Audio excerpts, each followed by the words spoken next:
வணக்கம் நேயர்களே. மாமி சொல்வது உண்மை, அது கேட்பது உங்கள் கடமை. இன்னைக்கு நிகழ்ச்சியில நம்ம ஒரு தம்பதியரை சந்திக்க போறோம். அவங்க பிரச்சனை என்னன்னு கேட்டு அதை தீர்த்து வைக்க போறோம் அப்படின்னு சொல்லுவோம். ஆனா தீர்த்து வைக்க மாட்டோம், அது வேற விஷயம். சரி நேயர்களே, நிகழ்ச்சிக்குள்ள போலாம். சொல்லுங்கம்மா, நீங்க எங்க இருந்து வரீங்க? உங்களுக்கு என்ன பிரச்சனை? மேடம், என் பேரு சின்ன பொண்ணு மேடம். நான் வடுகப்பட்டில இருந்து வரேன். எங்க அப்பா பெரிய மில்லு வச்சிருக்காராமா உங்க அப்பா? பெரிய ஃபேமிலியோ? இல்ல மேடம், பெரிய மில்லுல எங்க அப்பா வாட்ச்மேனா தான் வேலை பார்த்துட்டு இருக்காரு. அதுக்கு உங்க அப்பா வாட்ச்மேன்னு சொல்ல வேண்டியதானமா? அது என்ன பெரிய மில்ல வேலை பார்க்கறாருன்னு சொல்ல வந்த? இது கூட ஒரு பில்டப்பா உனக்கு? சரிம்மா, உங்க பிரச்சனை என்னங்கறத முதல்ல சொல்லுங்க. என்ன பிரச்சனை? மேடம், எங்களுக்கு கல்யாணம் ஆகி 30 நாள் தான் மேடம் ஆகுது. அதுக்குள்ள டெய்லி ஒரு சண்டை. எது கேட்டாலும் வாங்கி தர மாட்டேங்கிறான் மேடம். என்னோட நகையை கூட வாங்கி அடகு வச்சுட்டான் மேடம்.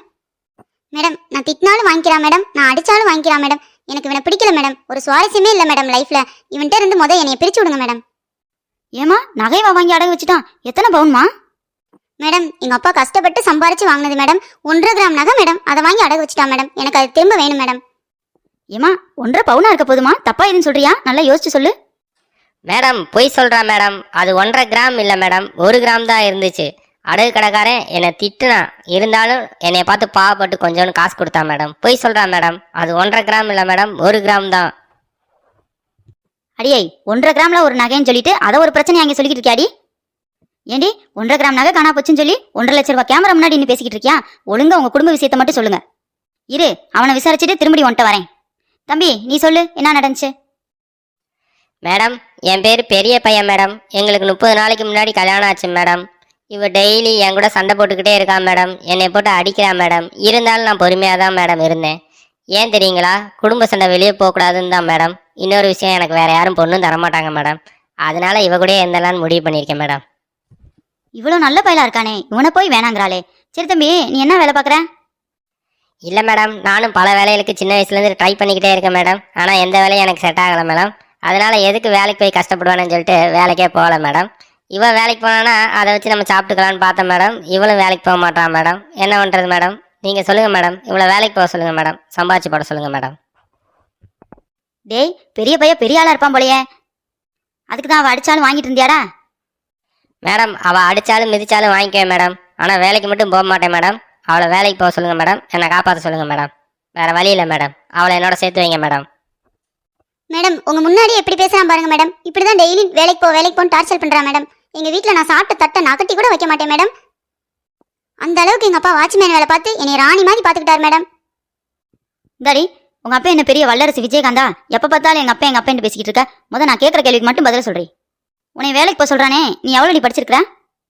மேடம், நான் 7ஆம் கிளாஸ் வரைக்கும் படிச்சிருக்கேன் மேடம். ஏண்டா, 7வது படிச்ச பிள்ளை என்னடா வேலைக்கு போக சொல்லி கொடுமைப்படுத்திக்கிட்டு இருக்கிற? எப்படிதான் வேலை கிடைக்கும்? மேடம், அதெல்லாம் எந்த பிரச்சனையும் இல்லை மேடம். நான் வேலை வாங்கி தரேன் மேடம். எனக்கு தெரிஞ்ச மில்ல பஞ்சு கூட்டுற வேலை இருக்கு மேடம். அதுக்கு போனால் மாதம் 5000 ரூபா தருவாங்க மேடம். அப்படியே என் அக்கௌண்ட்டில் வந்துடும் மேடம். நான் எடுத்து நல்லா செலவு பண்ணுவேன் மேடம். குடும்ப செலவெல்லாம் நானே பார்த்துக்கிறேன் மேடம். இவன் எதையும் குடும்பத்தை கவனிக்க தேவையில்ல, நானே பார்த்துக்கிறேன் மேடம். வேலைக்கு மட்டும் போனால் போதும் மேடம். பொறுப்பாக இருப்பேன் மேடம். பொறுப்பான கணவனாக இருப்பேன் மேடம். மேடம், பாருங்க மேடம், இவனுக்கு நான் போய் மில்ல கூட்டி சம்பாரிச்சு போடணுமா? கொழுப்பெடுத்தவன். இவன்கிட்ட இருந்து பிரிச்சு விடுங்க மேடம். என்னையா அப்படிலாம் அவசரப்படாதம்மா, நாங்களாவே பிரிச்சுடுவோம். கொஞ்சம் பொறுமையாரு. சரி, இப்ப கடைசியா கேட்கறேன்னு சொல்லு. அவன் கூட உனக்கு வாழ விருப்பம் இல்லையா?